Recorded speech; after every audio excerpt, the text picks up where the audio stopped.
The world moved on, content in its seamless history. But I couldn't. If the world wouldn't remember Havenwood, I would build a new one, a sanctuary of memory. I documented every street, every family, every ghost. They call me a madman, a purveyor of fiction. But I know the truth.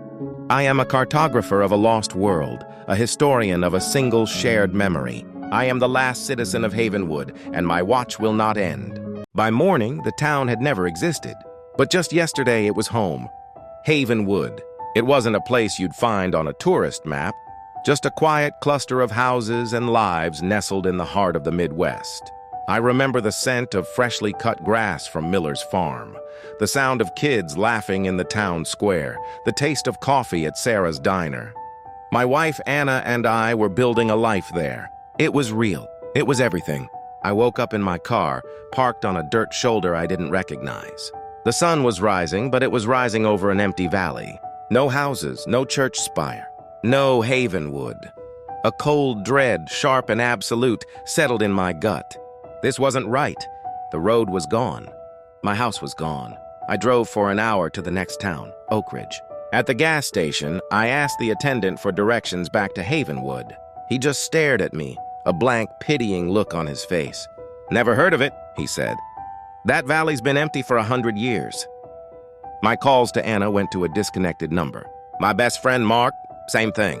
It was like their lives, our lives, had been surgically removed from the world. At the Oak Ridge Public Library, I spent hours scrolling through digital archives. Maps, census data, news articles, nothing. It was a digital void where my home should have been. I found a geological survey from the 1980s. It described the area as pristine, undeveloped land. My hands started to shake. Was I losing my mind? Had the last 10 years been a delusion? The world was screaming at me that I was wrong, that I was crazy. Desperate, I tore through the trunk of my car. And there it was, a small, dusty box of keepsakes. My fingers closed around a faded photograph from our wedding day, Anna and I standing under the old oak tree in Havenwood Central Park. I pulled out a postcard, the town's welcome sign printed right on the front. A local newspaper clipping about the annual Founders Day parade. It was real. I wasn't crazy. My memory was true. I drove back to the empty valley, the photograph in my hand.